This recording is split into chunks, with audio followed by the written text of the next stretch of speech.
We live in a province with more than 100,000 lakes and rivers. If I take a short drive out of the city, it takes me past farmers' fields to a ton of large lakes to go paddling and swimming in the warmer months. And so most of the time, water feels abundant here. But in reality, it's not. As you were just hearing from Ethan, Saskatchewan is in a drought. And across Canada, most provinces are dealing with extremely dry conditions. And so many leaders are trying to figure out how to adapt. Premier Scott Moe recently announced his strategy. These drought years, the last few years, have made it abundantly clear that irrigation is key for us to improve not only our crop production, but to improve the value of the crops that we are producing. And so today we're going to do a deep dive into the Diefenbaker Irrigation Expansion Project. What exactly is the intent behind it? We'll start with an explainer, and then we'll hear from people who are monitoring Saskatchewan's water levels closely. Ian Boxall is the president of the Agricultural Producers Association of Saskatchewan. We'll hear from him, also a farmer who's been using irrigation for 15 years, and Peter Levitt, who's Canada Research Chair in Environmental Change and Society at the University of Regina. As always, you can share your thoughts on this expansion project too. You can call 1-800-716-2221 or email bluesky@cbc.ca.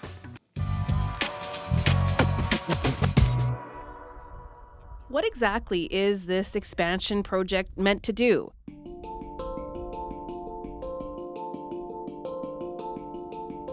Water for irrigation will come from Lake Diefenbaker, an hour and a half south of Saskatoon. It is the largest lake in southern Saskatchewan. When you stand on its shoreline, you feel like you're looking at an ocean. And as you likely know, it was formed by damming a major river to help secure water for the province. It's a hot spot for sailing, but it also provides drinking water to communities, water for power generation, the oil and gas industry, and potash mining, and irrigation to farmers. The plan now is to use more water from the lake for agriculture. Sean Jakes is with Saskatchewan's Water Security Agency. One of the greatest needs for growing a crop is obviously water, right? And so, what irrigation does is take away that risk or that one variable that is needed to produce a crop. Sean Jakes says this expansion will allow Saskatchewan producers to grow more.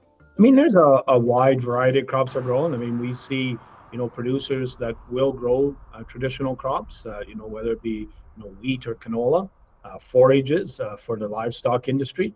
But we are seeing, quite an expansion into higher value crops. We're seeing vegetables grown. We're seeing potatoes, carrots, cabbage, you name it. And then there's also high value crops for seed production that are also grown under irrigation.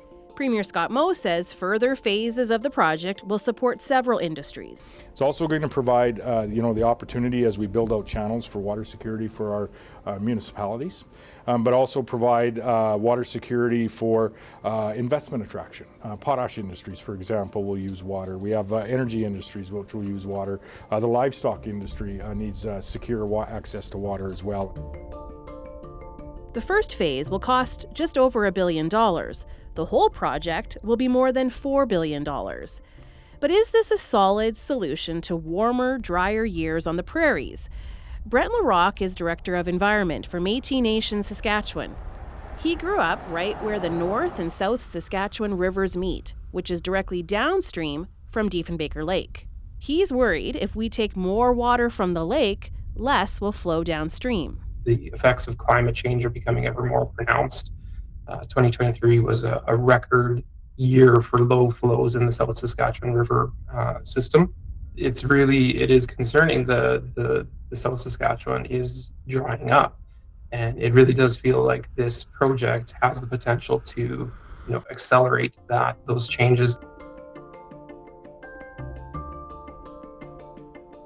Métis Nation Saskatchewan declared a state of emergency last year in one of its communities downstream of the project.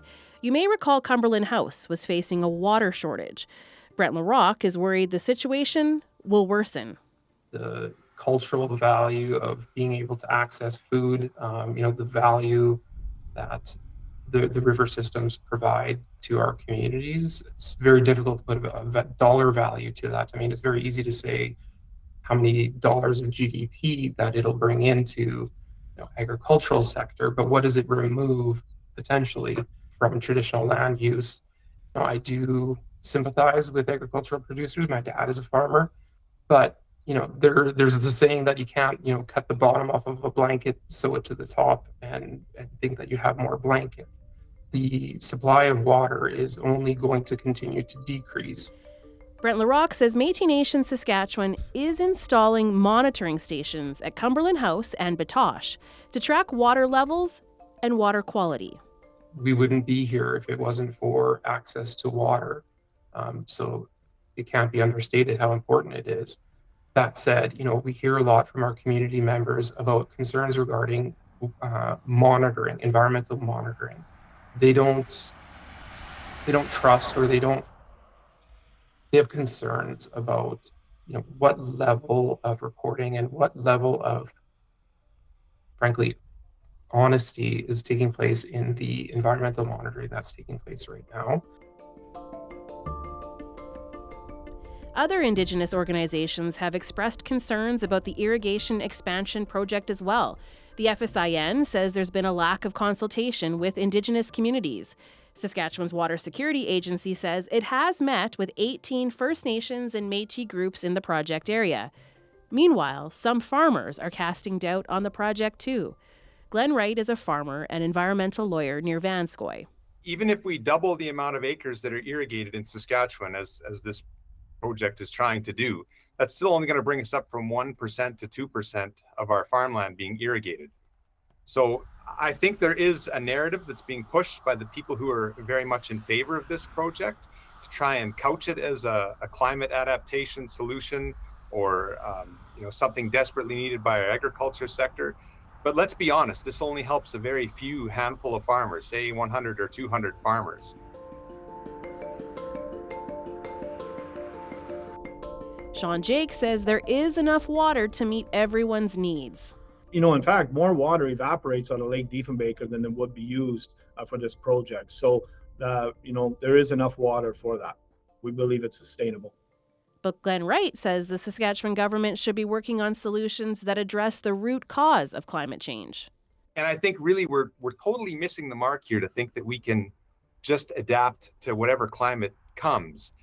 We are not putting nearly enough focus on mitigation, and that's actually where I think the most economic diversification and potential is for our economy is to shift our economy in Saskatchewan from a polluting, high emissions economy to a clean economy. In a statement, the government of Saskatchewan told me it's, quote, addressing climate change in a measured, responsible manner while continuing to grow our economy. Construction for the project is expected to start in 2025. Well, we have a few people with us today live to talk through all of this, and we'll start with Ian Boxall, who is the president of APAS. That's the Agricultural Producers Association of Saskatchewan. Ian, welcome to Blue Sky. Thanks for having me on. Before we talk specifically about irrigation, I want to ask you about the drought. How are things looking in your area of the province? Where are you located, and how is it looking? So I farm up in the northeast, just outside of Tisdale. We're dry. We're dry, but we've never lost a crop in April yet. So I'm not going to panic yet. I think as a farmer, I think you need to be optimistic going into the spring, or we wouldn't do what we do. So we're only 6 or so months away from the best crop we've ever harvested. That's how I look at it. What are you hearing, though, from folks across the province? Because I hear what you're saying. You're not the first person to say that on this show, that it is only April. We'll see what happens. But I think there is some worry. So what are you hearing from folks across the province? Sure. I think there's areas of the province that have extended drought over the last 4 or 5 years. Absolutely. And for those guys, the stress and anxiety going into another spring with dry, I'm sure, is high. So, let's hope that Mother Nature comes through. It's one of those factors in agriculture and that we can't control, but let's hope that she comes through and gives us the moisture we require. But it will be stressful in those areas that have had prolonged drought for sure. So the Diefenbaker irrigation expansion project, we heard Premier Scott Moe talking about warmer, drier years ahead, and irrigation is one way to deal with that. Is that ring true for you? Is that what you believe the intent of this expansion project is? Sure. I think investment in agriculture to guarantee production, it's one of our biggest economic drivers in this province, and the amount of money that it brings in and the exports we put out, and at no better time than right now is our product needed in the world. So I think to have guaranteed or a little bit more secure production on, when the project's done on that roughly 1,000,000 acres of land, I think is a good investment by the province and those producers, because it is a cost share. It isn't just all government money. So let's break it down just a little bit further. I want to start by making it clear that it's happening in phases. So the first phase is expected to cost just over 1.5 billion. The whole project more than $4 billion. How many farmers are expected to benefit from this? And I don't know that number. So currently there's about 400,000 acres irrigated in the province. At the end of this project, over the next 10 years, it should, add another 500,000 acres. So we'll be, sitting around 900,000 acres of irrigated land. I don't know how many farmers that encompasses, but I know in those areas, it will be a benefit to those producers, to those communities, and to all of that in those areas for sure. We've been hearing that it will help only about a couple hundred farmers max. Do you think that's true? I think it's probably more than that. At one time, Lake Diefenbaker, the plan was originally to run a ditch to every corner of the province. So I wish I had it up here in the Northeast. But, I think it is a benefit to agriculture in those areas. And we heard Sean Jake speak about diversity and some of the stuff that's going on with growing different crops and high value crops. And so that we can become, as a province, more self-sufficient, because fruits and vegetables are the two things that we are not self-sufficient on. So if this irrigation project leads to some of that, I think it's a win for the province. So you mentioned that in the Northeast, you won't benefit from this. So who exactly does this benefit? And if it was an option for you, would you take it? Absolutely, I would take it. Absolutely. It'll benefit the producers in that area. And at the end of the day, that's where the water source is. So let's utilize that to the best of its ability. And I trust that the Water Security Agency and those agencies will monitor the water levels, will ensure that we have enough for domestic use that's used out of that lake, for, livestock, things that die with lack of water, I think comes first for sure. And I trust that the Water Security Agency and the agencies will monitor that to ensure that it's managed in a proper way. What's being done to help the vast majority of farmers who won't have access to irrigation? Can they withstand another drought year? Now we have crop insurance and we have some business risk management programs in place to help us alleviate that risk. So there's the government's invested in those. And we also need to ensure that money's available for, dugout expansion and water expansion in areas where we aren't to this irrigation system, but still have access to water for domestic use, for livestock, for all of those things, right? One of the concerns raised is the price tag attached to the whole project.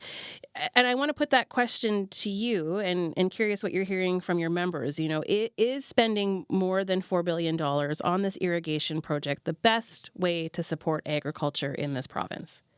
So the $4 billion is a share with the province and the government and the producers, correct? And there's still some uncertainty around how that looks. So I don't think necessarily throwing around the $4 billion number currently is totally fair. The whole project will cost that, but there is a share that the producers will pay as well. So I think it's a balance, and I think we'll see what it rolls out. And investment in agriculture where we can be more diverse and we can guarantee production, like I said, I think is a good investment for the province.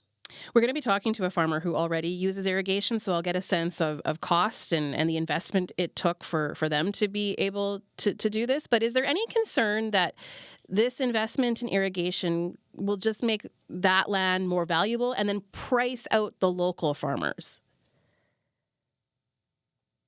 Yeah, I guess there's a risk that I guess maybe we're picking winners and losers here. So the people that farm around Diefenbaker are going to be winners because they get the irrigation. But I guess I should be mad at my great grandpa for homesteading here in the Northeast and not by Diefenbaker. But at the end of the day, agriculture is a huge economic driver in this province. At the end of the day, if we can put investment in agriculture to ensure its production and ensure the money coming into this province, like I said, I think it's a good investment.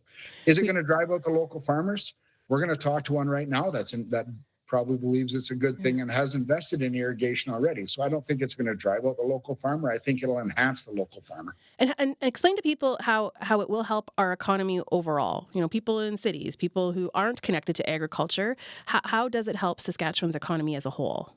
Well, higher production, so more exports, so more revenue, more money to the, at the farm gate. You get increased production that will require more employees. So it's an economic boost in that regard. So I think overall it just brings more money in the province through exports, through labor, through all of those things. And also there'll be some economic drivers in doing the project, right? In the 10 years that it takes to roll out this project. We have so many people who are already calling and sending emails who want to get a word in, but I've got one more question for you, Ian, because in the piece that we played off the top, there were people who expressed concerns about the sustainability of this, concerns over a water shortage, water quality, and just the long-term stability of Lake Diefenbaker as the demand for water increases and there potentially is less water available. What do you say to people who have those concerns? I think it'll be monitored, right? It's going to be managed. So the farmer irrigation will be one of the last uses out of that reservoir. If the water flow is down, they'll cut off irrigation. They'll reduce the amount of water that the farmers are allowed to use to irrigate. But also, let's remember, we're 12 years removed from some of the wettest years in our province on history, 2010, 11, 12, 3 feet of rain. So we're quick to forget that we also are not that far removed from some excess water years where there was flooding and that was the conversation. So everything's cyclical, and I'm sure the water levels will come back to where they're manageable. And I trust that it'll be managed in a way that benefits everybody. Ian, I really appreciate you being here today. Thank you so much. Thank you very much. That's Ian Boxall, who's president of APAS, Agricultural Producers Association of Saskatchewan.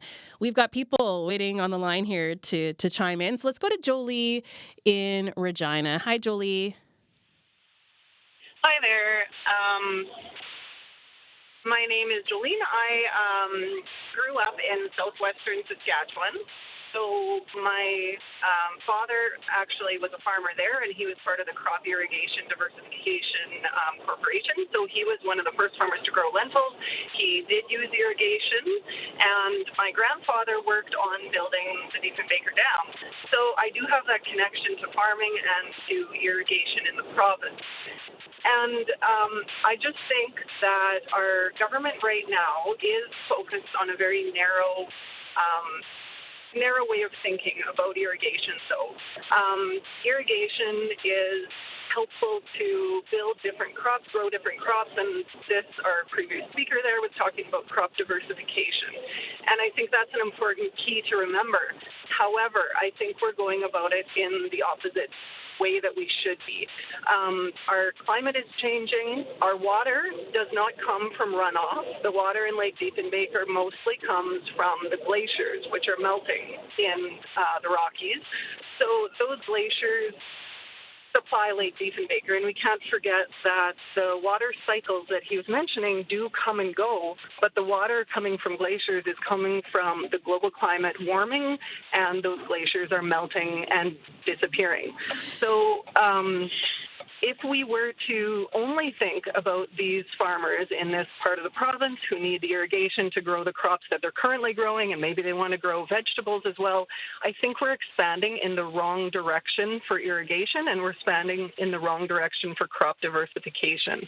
I think we need to think more about the bigger picture of climate change and the drought systems that we're experiencing, and look to ways of diversifying to grow more drought-resistant crops, and more drought-resistant ways of managing our water. Jolene, thanks for bringing that up, because we have a scientist who studies this, and he's going to talk more about what's happening with the glaciers and how that will affect things down the road. So, Jolene, thanks for calling. I appreciate it. Let's go to Al in Verwood. Hi, Al. Hi. Thanks for having me on. I have a couple of questions about the cost of this project. It was initially projected to be $4 billion. The first phase was going to cost $500 million, as I understand understand. Now they're correcting that projection to say that the first phase is going to cost over $1 billion. So I'm seeing a cost increase of about 100% there. I'm wondering if the rest of the project is going to increase. I don't see how it could avoid winding up being at least $8 billion. And I kind of suspect that that probably doesn't include the actual final cost of having water delivered to a field. Say $8 billion even, that's going to benefit 2 or 3 or 400 farmers. It doesn't matter. That's a lot of money per farm. I think that $800 billion or $8 billion could be used to better advantage to the whole province of Saskatchewan rather than a handful of farmers. Thanks for calling, Al. And I don't know if I've heard $8 billion from the provincial government. They have said that likely the costs will be higher than expected. So thanks for raising your concerns about that. I appreciate it, Al. I suspect that they're going to be rather reluctant to reveal that larger number. Fair point. Al, thank you.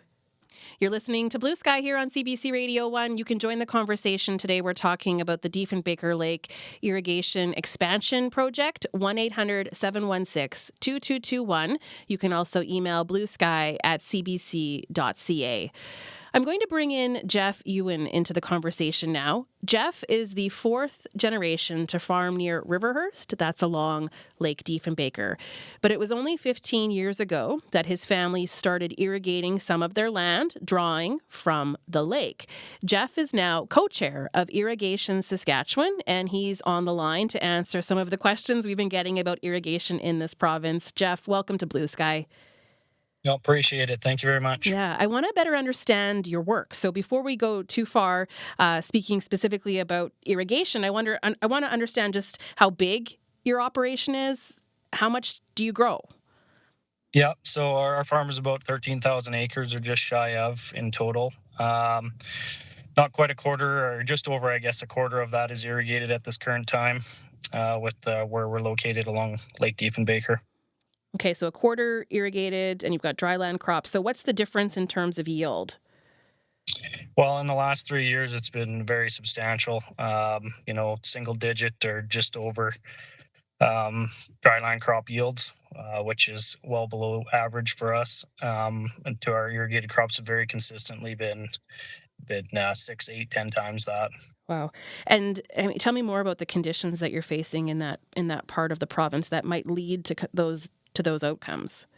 Yeah, no, well, we are in that southwest portion of the province, or we consider that southern portion for sure, in the brown soil zone, and traditionally there hasn't, we're not a high rainfall area, but we have been going through cycles of wetter periods and then into drier now, and we grow crops that are already, fit to grow in that region. So lentils, for instance, is something that has been bred and grown more specifically in the southwest portion due to the low rainfall. Chickpeas is another alternative crop that we're growing. So the pulse contingent is fairly high, but we also grow durum wheat, is another crop that is a little more resilient to drier conditions. So we've been trying to do that as we understand that we're in a dry area. I mean, as a fourth generation farmer, this is something we've been dealing with ever since my grandfather first started on the land. Yeah, so do you remember the conversations about deciding to include irrigation on your farm? I mean, what went into that decision? Was it just an obvious thing that you needed it, or what was that conversation like?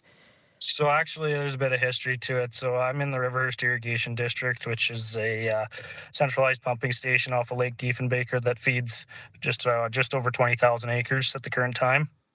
And when that was envisioned in the early 90s, when it was produced, the acreage wasn't going to be that high, and the uptake was a little bit slow, and then that was cyclical due to weather partially. But our farm actually lies outside of that original area that was going to be irrigated, and since then we had an opportunity to purchase some land within that, which was partially developed, and we've since developed it all.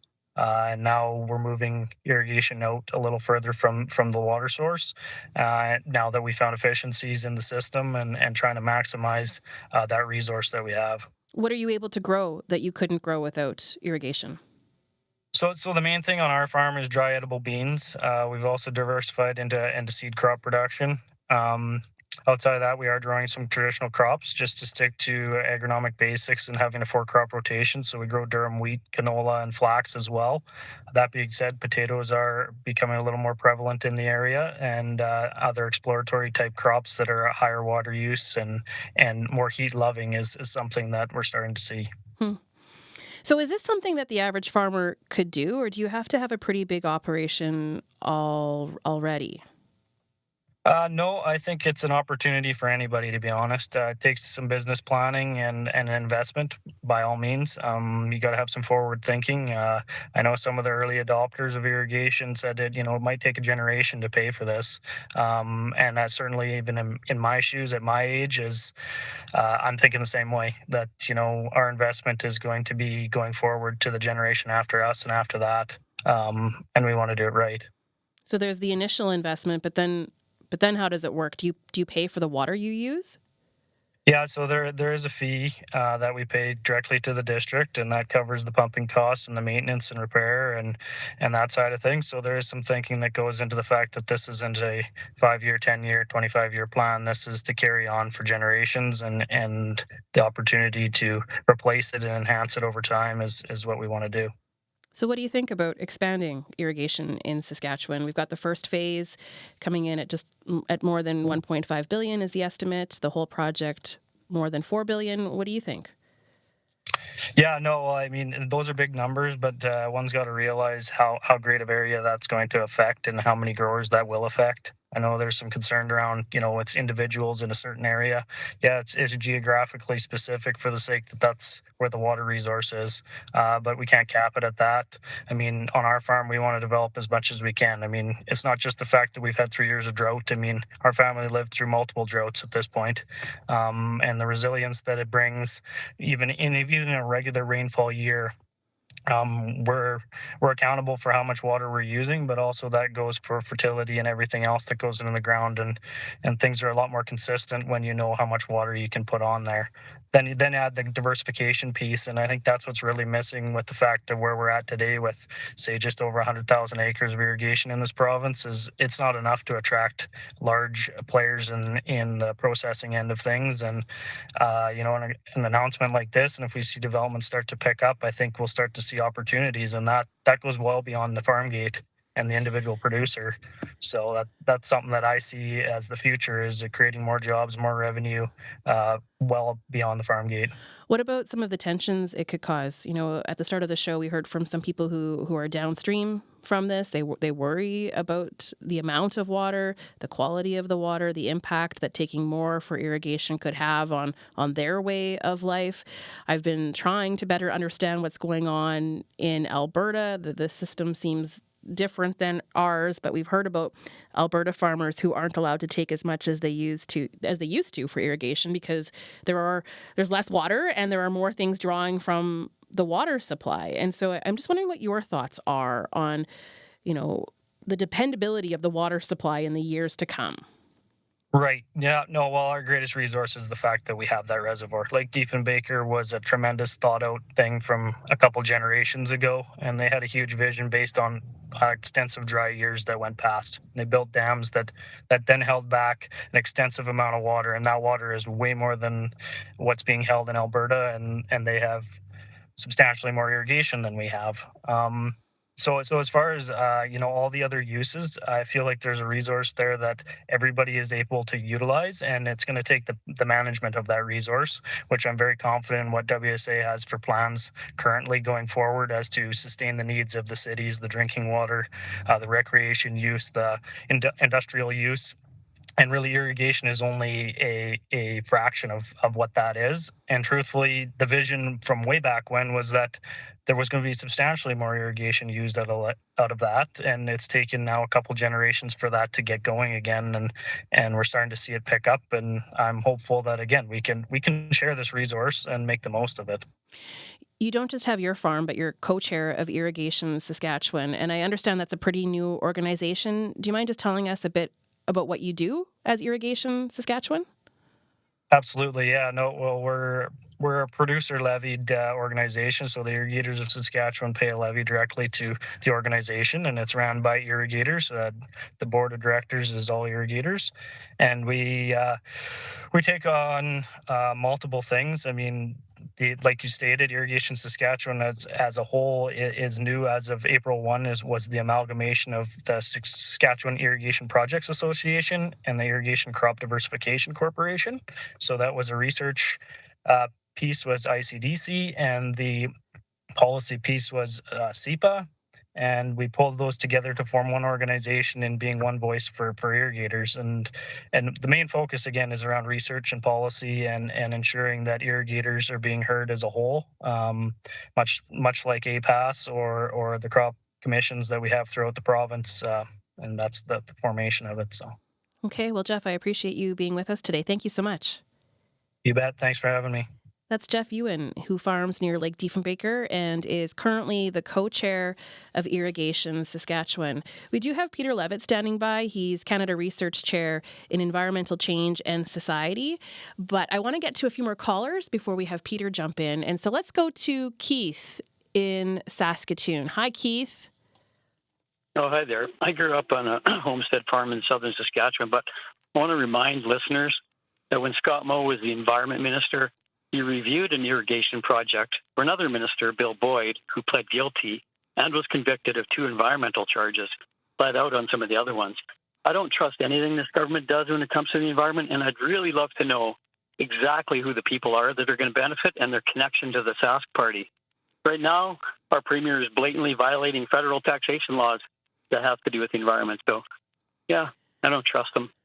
Keith, thanks for calling. I pulled up the story that those charges, Bill Boyd pled guilty to 2 environmental charges. That's from 2018. And so that was a story that we reported on February 6, 2018. So thanks for calling. Let's go to Dwight in Simi. Hi, Dwight. Good morning. How are you today? I'm well, thanks. What are your thoughts on this?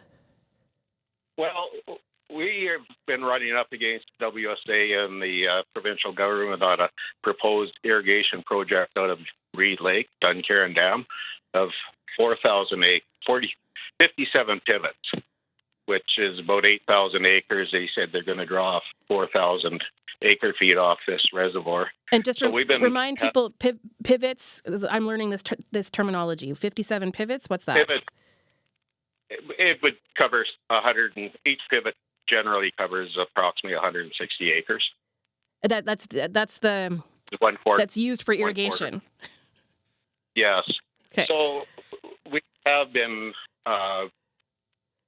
dealing with them over the last 9 months, approximately, with meetings and letters, and this is one of the concerns is ours. But we have also been looking at what's happening at Diefenbaker, and as you know, the glaciers aren't giving us any more water. There's a possibility that flow of water will be eliminated come 2030, 2050 at the latest. You take a look at what's happened in southern Alberta, the reservoirs there, the Old Man, the municipal district of Pincher Creek is spending $1 million this winter hauling water. So big concerns on where the water is going to come from and not using science to back up their decisions. Also, the $1.15 billion to irrigate 90,000 acres will end up costing the taxpayers of Saskatchewan $2,044,320 per acre. Per quarter. So, yeah, is it even feasible because we aren't guaranteed the water, and at what cost, and again, who's benefiting? We understand that there's large corporate farms that are buying up a lot of the land in the irrigation districts. Yeah, some good questions, Dwight, and a good segue to our next guest. So thank you for calling, Dwight. Okay, thank you. Bye. Bye. Let's go to Peter Levitt now, who is Canada Research Chair in Environmental Change and Society at the University of Regina. He's been studying water in this province for the past 30 years. He's been listening into the program, and he joins us now with his thoughts. Peter Levitt, welcome to Blue Sky. Thanks, Leisha. Good to be here. Yeah, it's good to have you back. We last talked to you when we were talking about Regina and where it was built and where that water was coming from. So it's interesting how all of these things in many ways are connected. And so I'm wondering, from today's program, what stands out to you from what you've heard so far? Well, I think you're hearing an accurate perspective from everybody. If you look at the Saskatchewan crop insurance payouts, it's for drought. The majority of the losses are to a deficit of water. And so I think both Ian and Jeff are correct that if we have more water in the landscape, we are likely to produce more crops. And so that was the reason Diefenbaker was built. So in that regard, there's no disagreement. I think where the problem comes is when you look at when we're looking at sustainability in a somewhat longer time frame, and you've had a couple of people mention the glacier melts and the downstream communities and how they're affected. That so far the discussion has been very much water for farming, not water for everybody. And I should be clear, I'm not opposed to farmers making lots of money. I like getting paid. I like getting a raise. But the reality is there's other possible uses to the cities. We have now over 7,000 fracking wells that use water to produce oil. We have potash mines. Most of the mines in the southern part of the province would use surface water for solution mining. Those generate multiple $1 billion gross a year. So there are lots of other options here. What comes down to it, and I don't think anybody would argue with this, we don't have enough water to grow trees. So we are a water-limited society. Tell me more about that. When you say we don't have enough water to grow trees, what do you mean by that? It's a grassland. We're a long way from the main sources of moisture, which are basically the oceans, up from the Gulf of Mexico during the summer, across the Rockies from California in some times of the year, and also down from the Arctic. When you have very low transportation of water into a region, the water that's there is really important.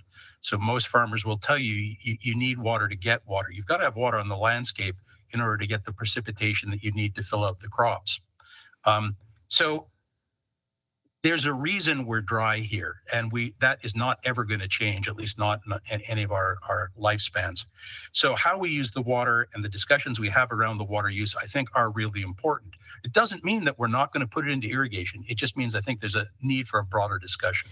Can you talk to us more about the impact of climate change? You know, hearing Premier Scott Moe say, like, yes, we are likely facing warmer, drier years ahead. We are living it right now. As you mentioned, we had two callers talk about the glaciers melting. And so, you know, the maybe the imagined plan for this project, I don't know how much it accounted for the climate that we're in now. And so I'm wondering what your thoughts are on whether or not this is a good adaptation strategy and just how the impacts of climate change will continue to affect Saskatchewan and Saskatchewan agricultural producers. Right. So because we have relatively little water, relatively minor changes in the atmospheric flow are going to change how much comes in or goes out. So we've talked about Diefenbaker being a sort of a multi-generational project that arose because we had 6 out of 7 dry years in the 1930s, combined with, at the time, pretty rudimentary soil management strategies, and we got the Dust Bowl era. Looking back in the past, we can actually determine how often those sorts of droughts occur. And we're living in the wettest century of the last 2,000 years by most of our scientific evidence. So most of the conditions in the past were much drier than at the present. So if we just go back to the way we were, it would be quite a bit drier. On top of that, we have the greenhouse gas build up. We're not certain what's going to happen with precipitation there, to be perfectly honest. That's sort of an unknown. But what is known is it's going to be 3 to 5 degrees warmer. About 6,000 years ago, our fossil records tell us it was about 2 degrees warmer, and most of the main water bodies on the prairies disappeared. So Lake Manitoba, 21st or 22nd largest lake in the world, was dry. So we are subject to small changes in temperature having a large effect. Not that the individual days matter, it's the aggregate over long periods of time. And Jeff and Ian will tell you it's not the 1 year drought that you've got to get through. It's the multiple year drought that really produces a constraint. So it's going to be warmer, may or may not be drier, but if it's just warmer, that means we lose more water from evaporation. Another thing that's going on here is we're losing the snowpack through time. We're down about a third in terms of snow across the prairies. The final thing then is the ice fields, which supply a lot of the water to the river, and they're projected to be gone. Right now, they're sustaining river flow at the current level. We've already extracted enough water upstream to reduce the river flow, but it's being compensated for by ice field melt. At some point, the ice field is gone and that tap just goes off. So how do we determine what an appropriate amount of water is to be able to sustain a project like this? Well, I think the first thing is that we need to have some sort of just evaluation of the project's merits across society. That's really what a cumulative impacts assessment or a designation under the Impacts Assessment Act of Canada would do. It's not about shutting down projects. It's about considering the effects on Indigenous peoples. So James Smith Cree have a reserve on both sides of the river. They're definitely going to be affected. Whitecap is going to be affected. Cumberland House Cree, we know that the reduction in that big flow in the spring is what's damaging the Saskatchewan wetlands. Downstream of us, Manitoba uses the water for power generation. So there's lots of voices at the table, and to this point, we've really not had the discussion with all those voices. There is at the provincial level a reticence, or people just don't want to do an impacts assessment of any type. So there's other projects that are proposed, for example, to drain 70% of all wetlands in the farming area. That's a really odd proposal, given that we're having a lot of discussions now about a shortage of water. But it's worth just saying that the government is being a little bit inconsistent on how the water is being viewed or how it's being allocated. I want to bring in a caller quickly because we do have a few people waiting. So let's go to Doris in Prince Albert. Hi, Doris. What are your concerns? Hi, thank you for taking my call. I have a couple of questions, and one is, I know the people of Regina have their drinking water from Lake Diefenbaker, so what will be done to keep the fertilizer and other chemicals from leaking into Lake Diefenbaker? That's one question. The other question is, when the government puts a small modular nuclear reactor on Lake Diefenbaker, how do we know we won't get tritium leaking into the water like they had at Chalk River? I'll wait for your answers. Yeah. Thank you. Thanks, Doris. Yeah, keep listening. Peter, how do you answer those two questions? Well, I mean, there's no question that that leakage of agrochemicals, mainly fertilizer, into the surface waters degrades the water quality. We've been able to go back multiple hundred years using lake records, and we can see clear evidence of the impact. But it's usually not the act of farming per se, it's the act of over-application of fertilizer. The problem is the fertilizers are water soluble. You put more water on the landscape, the water will run off. And as Jeff said, you get that 3-inch rain or worse, and it will drain off. Farmers don't want to waste money on fertilizer to put it in a lake. So we need to be it's more of a management issue than anything else. About the small modular reactor, accidents happen, but I'm not trivializing it. It's not something that I think is particularly a threat to us. I think what we'd have to be concerned about is if there were a significant change in the availability of water for cooling the plant, because the way a small modular reactor works is it brings in cool water from the environment, sort of surrounds the nuclear reactor and then to bleed off the heat, then uses that heat, converts it to steam, and that's how you generate electricity. The actual reactor itself doesn't really come into contact with the environment, but you need a lot of cool water to start with, and that's usually deep water.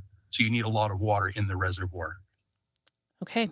Thank you for those questions. And, we don't have a ton of time. I know there's a few people waiting to get on. I'm going to just read one email here, Peter. I'm not sure if you would know the answer, but it's still an interesting thing to bring up. So Margaret asks, is all the land to be potentially irrigated already broken, or would new virgin prairie be subject to breaking once provided with irrigation water? If the latter, this would seem to be an impact to be considered carefully.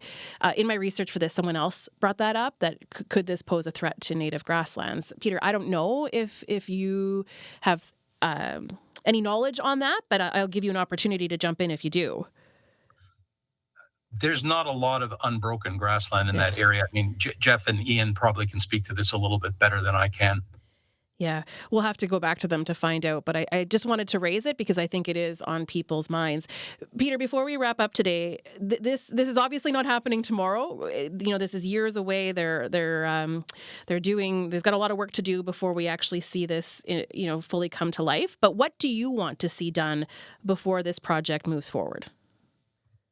I'd really like to see a proper impacts assessment done because of the potential effects on First Nations. Regardless of the Supreme Court decision, that does fall in the jurisdiction of the feds. I know in our province's mindset right now, working with the feds is not a high priority item, but I think, everybody benefits if we plan this right. The producers need the water. We need the water for fertilizer. We need the water for domestic uses. Let's just sit down and have that discussion about how to parse it out so that we benefit from, as Jeff indicated, a really visionary resource that was put in place decades ago but hasn't really been used. Peter Levitt, thank you for your time today. You're welcome. That is Peter Levitt, Canada Research Chair in Environmental Change and Society at the University of Regina. I'll share one more email here from Greg, who writes, as someone who was once the Director of Policy and Planning for Saskwater Irrigation Expansion is fraught with problems. 1, Saskatchewan cropping practices are now based on continuous cropping, so the increase in seeded acres will change very little. 2, low relative heat units in Sask, when compared to Alberta, do not allow for high production of very high value crops. 3, the return on investment without massive public capital expenditure does not support the expenditure. 4, significant wealth transfer to a relative few agricultural businesses, farms. Money would be better spent by improving financial position, crop insurance of all farmers. 5, there is no more water coming into Lake Diefenbaker. 6, capital costs are understated and multipliers effects overstated. That's from Greg Argue, who did, as he states, was once Director of Policy and Planning for Sask Water.